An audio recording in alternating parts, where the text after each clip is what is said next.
The dairy cow is a very common feature of the British countryside, and that's not surprising because milk production is a major enterprise on many farms, and it's also a way of life for many dairy farmers.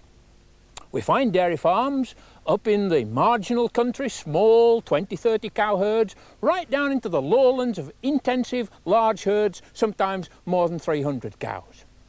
And in all these features, in all these herds, we're looking for economic, efficient milk production. And this comes by careful management of the herd on a long-term planning basis and also on a short-term day-to-day basis. Many resources are utilised on dairy farms, and we need a good breeding, feeding, housing and milking system to match the resources available. The labour, the capital, the type of land it is and the climate. All sorts of things need to be taken into consideration. So let's go and look at some of them.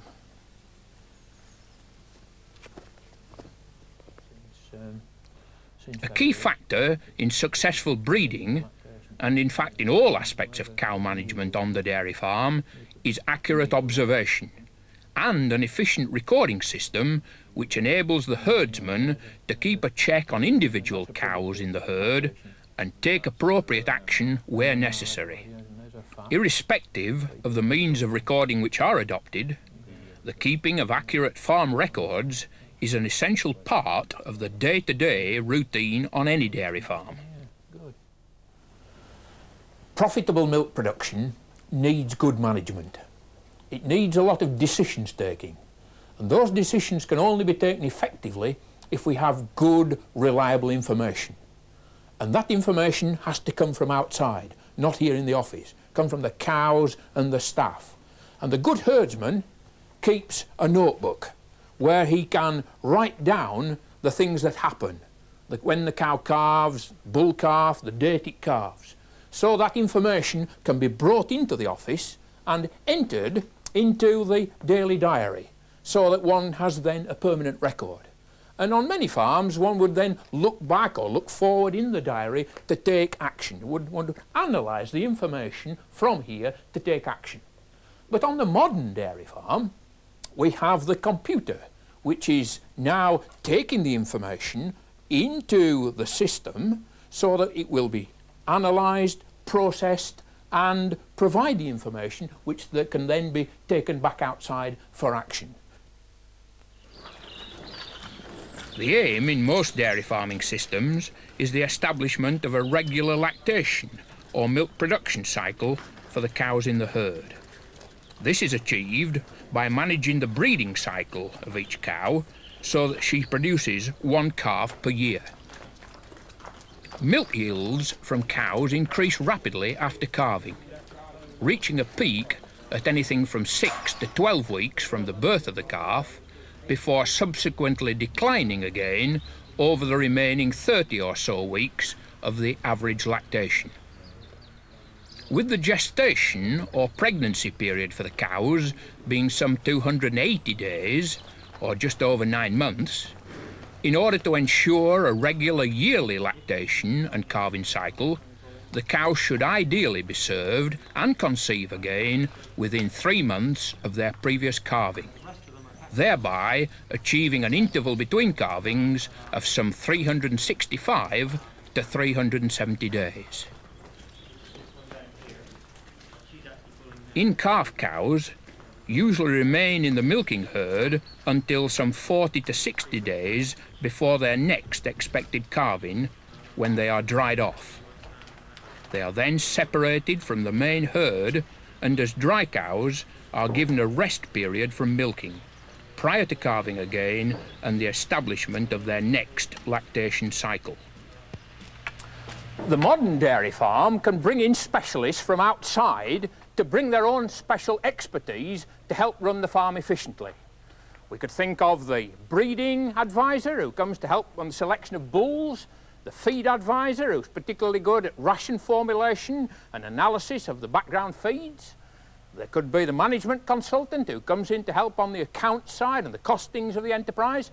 But a good example would be the vet who's here today to help particularly with the fertility control, because it's so important to get dairy cows to calve regularly each year. In fact, ideally, every 365 days.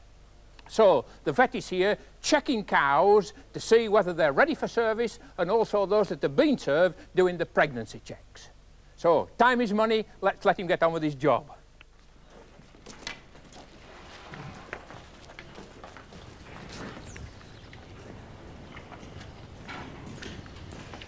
Right, it's 488 we're looking for, isn't it, the first one?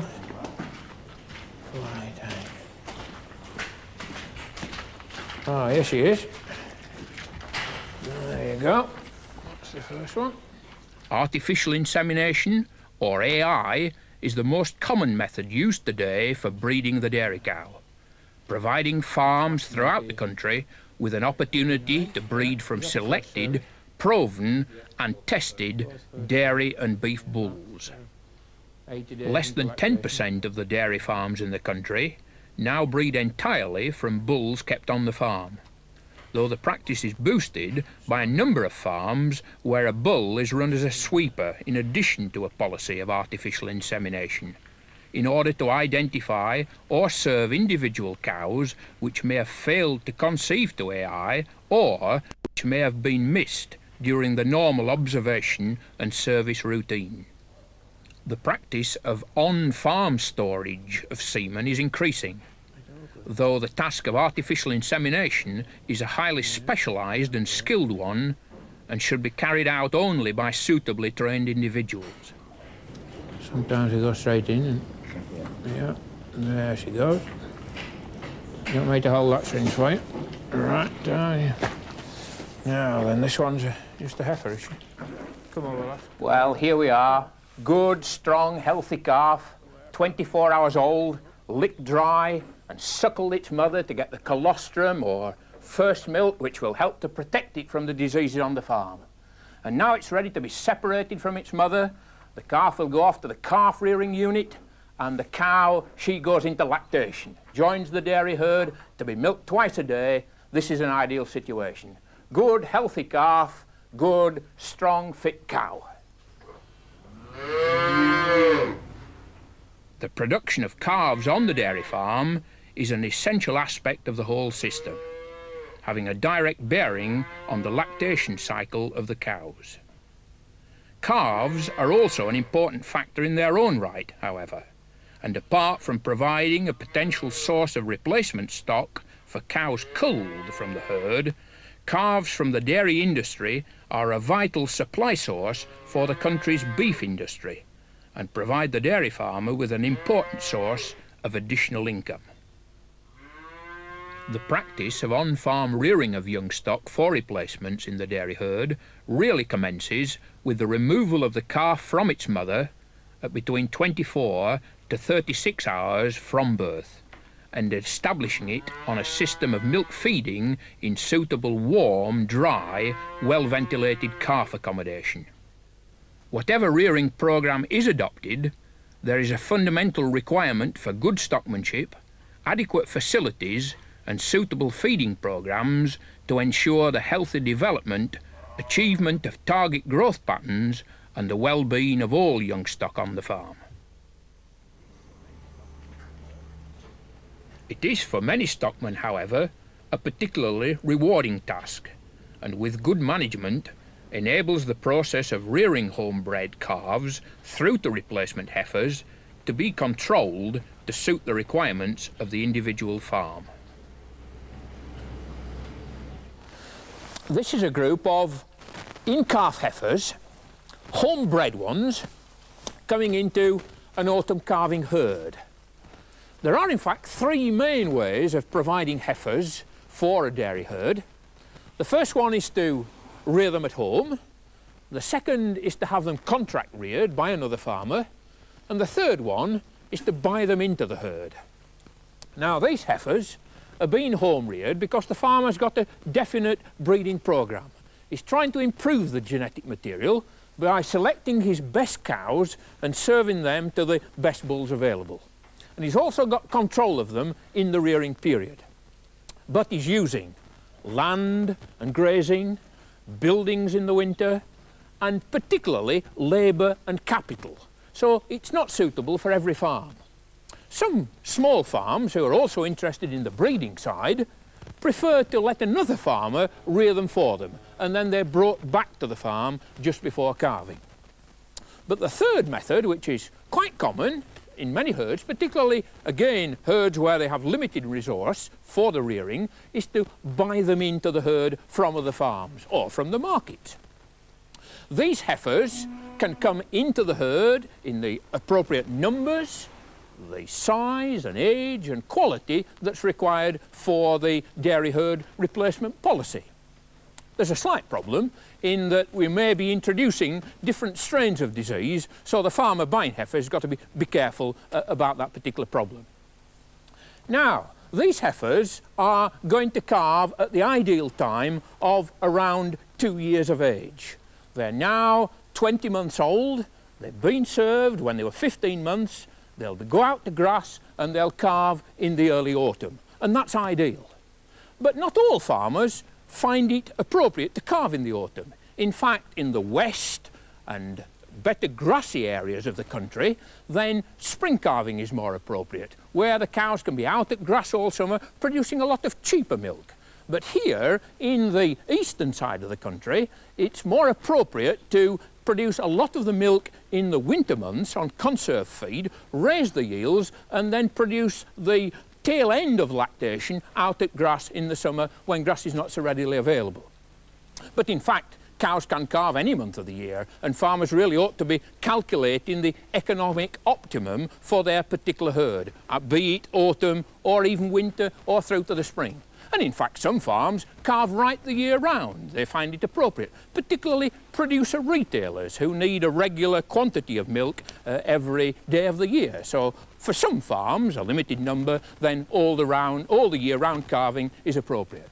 But whatever system of rearing we adopt and whatever calving policy we adopt, it's really important to get the right number of heifers calving at the right stage at the right time. And that comes back to stockmanship. It's a very skilled job to rear heifers well and to calve them at the right size at the right time.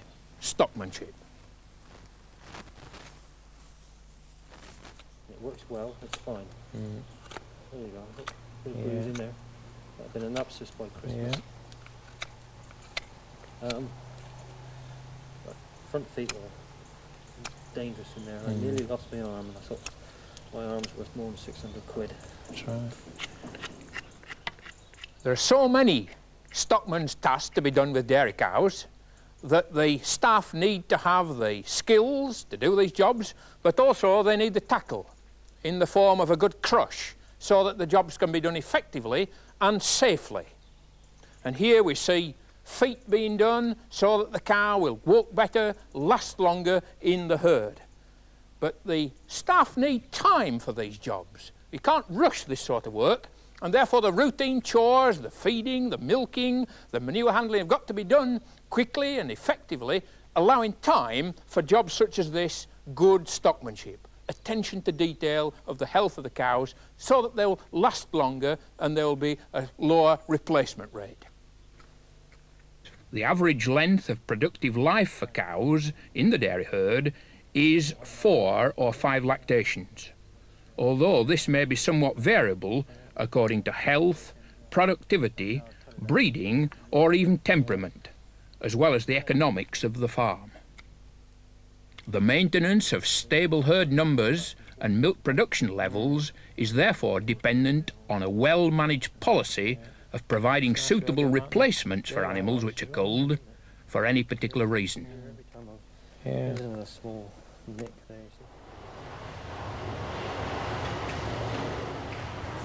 A good set of buildings are an important requirement on a dairy farm for storing the feed, for the milking, but particularly for housing the animals. Because on many farms the soil type is unsuitable for the cattle to be outside, outwintered, and also the ground conditions don't allow crop growth, so the animals are better inside. They keep cleaner and warmer and the food can be utilised better. And here you see a good example of a system for housing the milking cows, a cubicle house, where the cows can walk into the cubicle, they have to step upwards, and therefore the dung then drops into this passage and is scraped twice a day with a tractor. The beds have to be nice and flat and no depressions so that they're kept dry and clean. And well bedded here, as you see, and in this case a little lime applied to try to keep the bacterial growth at a minimum on the back of the bed, where the infection may build up from milk leaking from the teats of the cow. So nice dry beds, well drained and scraped away. This is quite important too, to be able to bring some of the straw back, the clean straw, which the cows can nibble at when it's freshly given there at the start of the day. They can eat a little and then it can be brought back and taken out. Now, this is not an ideal arrangement for a cow about to calve. She would be restricted in a cubicle such as this, so we have loose housing. In fact, in this same building, there's a loose housing set up for the freshly calved cows. Let's go and look at that.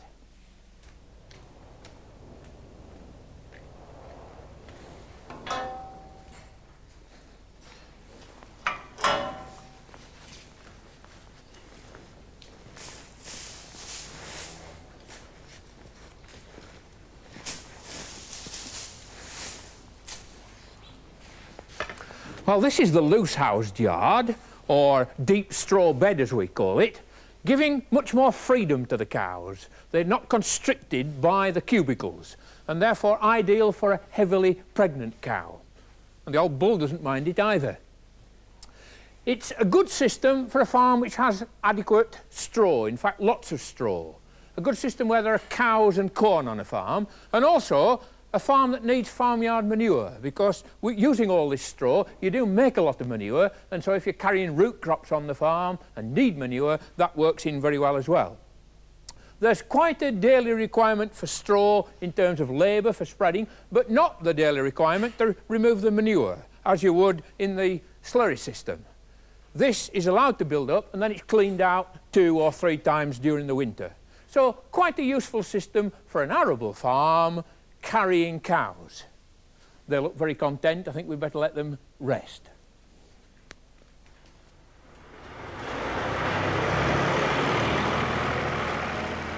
The design of housing for cows influences the routine and labour demand for such tasks as bedding, feeding and waste handling, particularly during the winter months.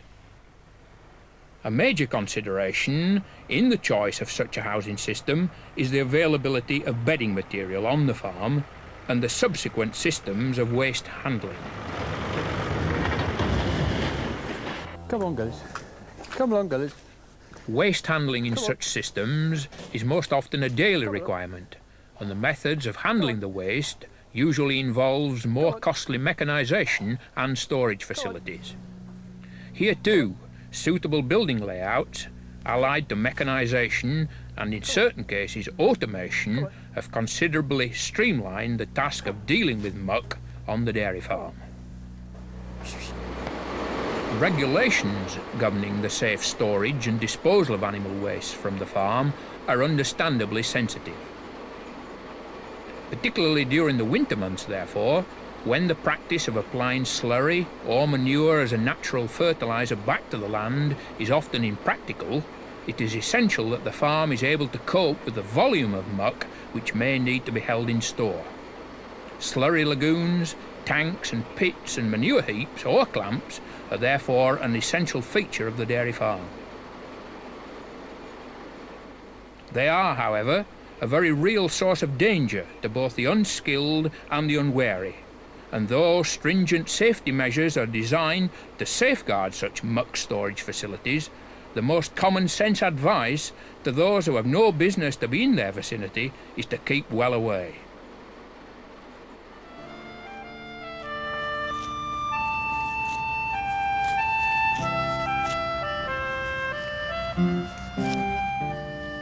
Grass, either for grazing or cut and conserved as silage or hay for winter feeding, provides the basis for the feeding system for most of the nation's dairy herds. The efficient production and utilisation of grass is therefore intimately linked to the operation of a successful dairy enterprise, on whatever scale it is managed. Throughout the summer months, the vast majority of herds in the country are turned out to pasture, although a few herds are housed by night, with the intake of grass being buffered by other feeds.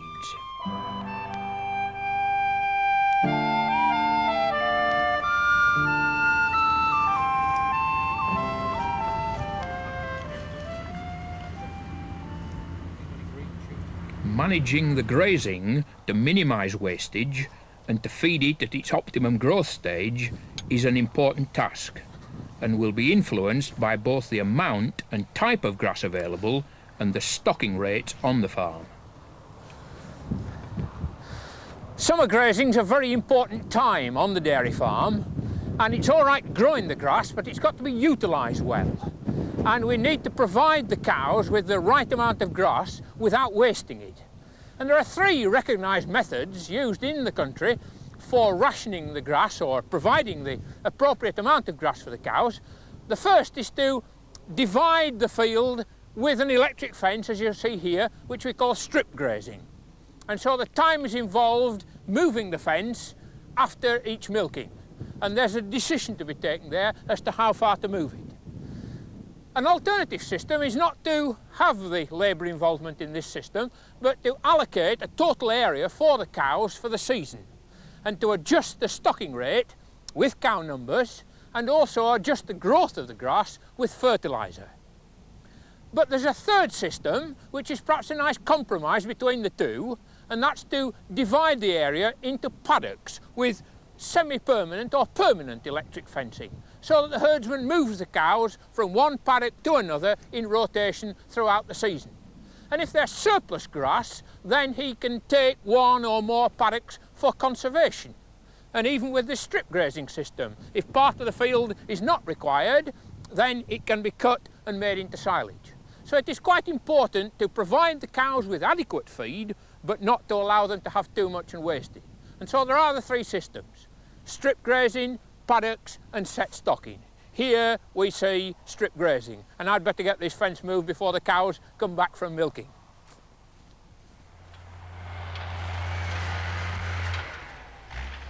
Another important consideration in the planning of any grassland management system on the dairy farm is the requirement for conserved grass in the form of silage or hay for storage for winter feeding. Effective planning of grass production and a certain amount of good luck in terms of the weather, particularly during the summer months, are necessary to ensure the availability of sufficient, good quality grazing and conserved feed for winter rations.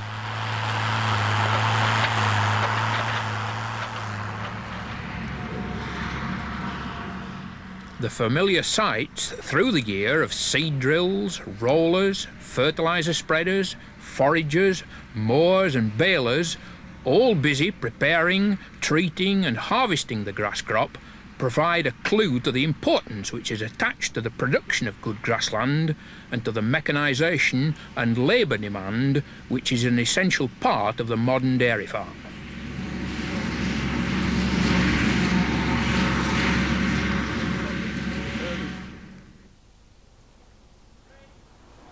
Though grass and conserved grass products are a cheap and cost-effective form of feed for the dairy cow, at certain times of the year and at certain stages in the lactation cycle, it is often necessary to supplement a conserved forage or grass-based diet with concentrate feed compounds and other feeds in order to raise the level of nutrition, improve milk yields, or simply boost intake by improving the palatability of the diet.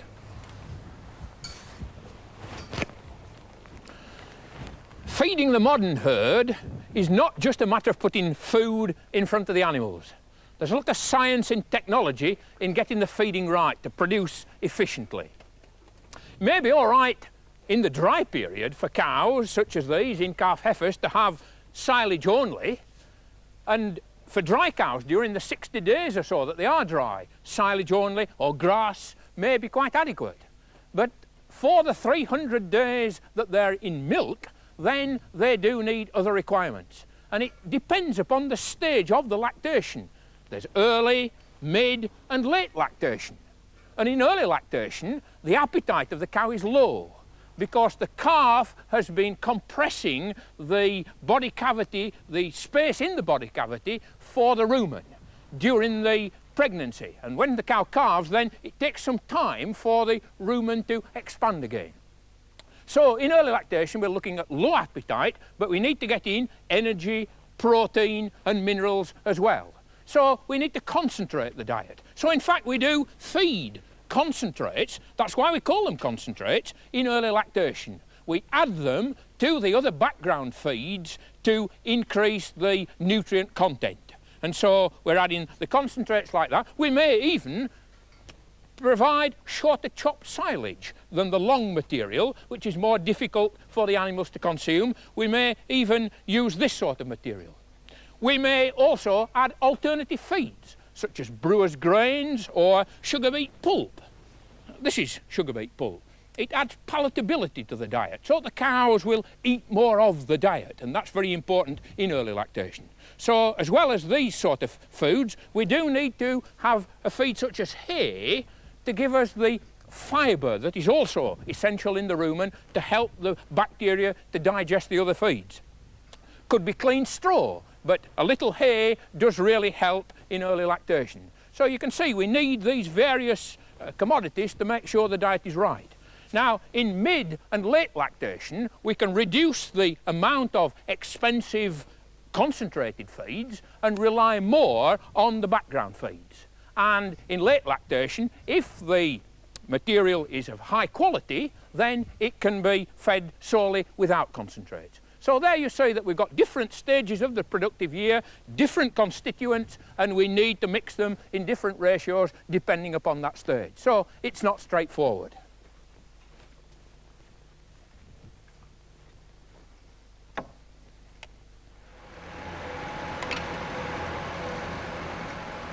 Although there are many permutations of winter feed rationing for the dairy herd, ranging from individual rationing programs to policies of group rationing for animals calving together or in the same stage of lactation, the physical task of feeding the dairy herd through the winter months is a demanding one, which requires considerable planning in terms of labour and other resources. Traditionally a particularly labour-intensive operation, mechanisation and automation has to some extent streamlined the feeding routine on many dairy farms, with developments such as tractor-mounted self-unloading trailers and complete diet mixer wagons now simplifying the task of providing bulk rations to cows in the in-wintering accommodation. Concentrate rations are traditionally fed at milking time, a practice which not only allows for individual rationing, but one which many believe encourages the letdown of milk by the cows. Such supplementary feeding will be particularly important during winter months for high-yielding animals.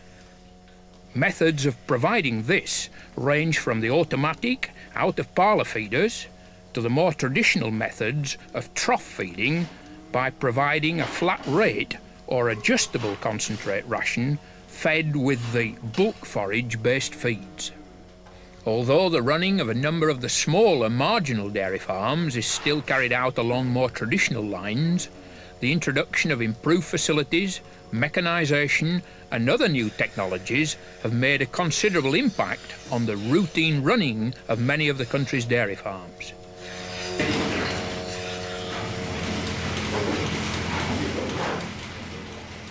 The modern, purpose-built milking parlour, perhaps more than any other aspect of dairy farming, has benefited from these advances in automation.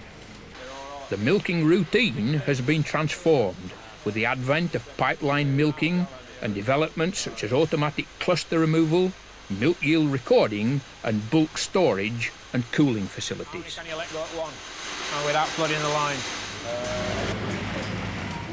With such improvements in milking facilities and parlour design, the throughput of cows during milking has been greatly improved, with the opportunities for easier handling of larger herds on some of the bigger dairy farms.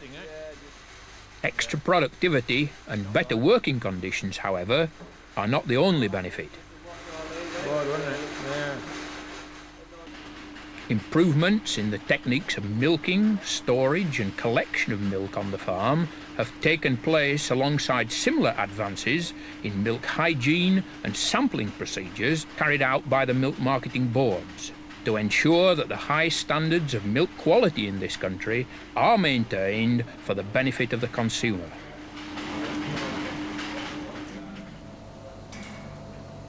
Quality control to ensure that milk and milking systems conform with health and hygiene quality standards, sampling and regular on-farm testing of milk, a national milk recording scheme, cattle breeding services, dairy produce promotion, the administration of milk production targets and the payment of seasonal and quality-related premiums are all part of the service, providing the dairy industry with a highly effective and integrated national monitoring and support system.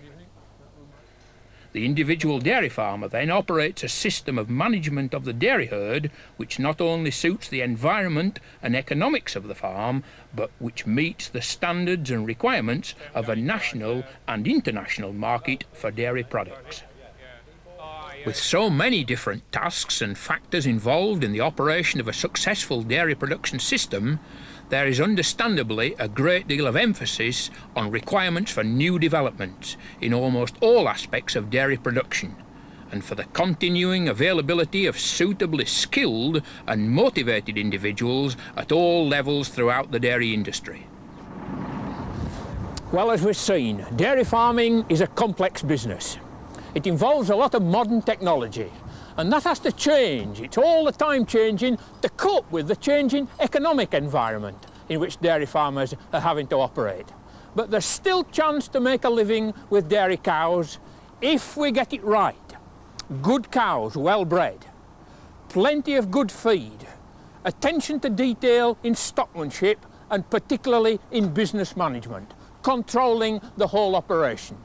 That's on the farm. But we're part of a bigger industry where there's a lot of employment beyond the farm gate. And the dairy farm's also providing bull calves for the beef industry. So you can see that the dairy farm is a cornerstone of British agriculture. And I'm sure it's going to stay that way.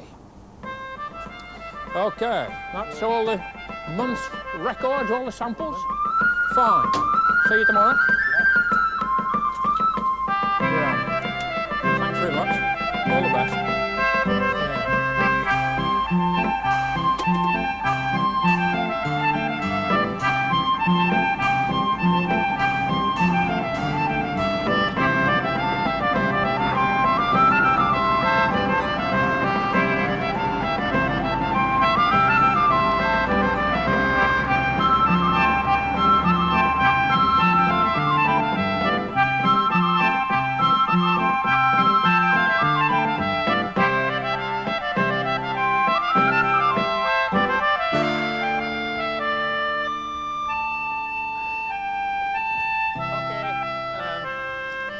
Right, let him go. Go on, girls. Go on, girls.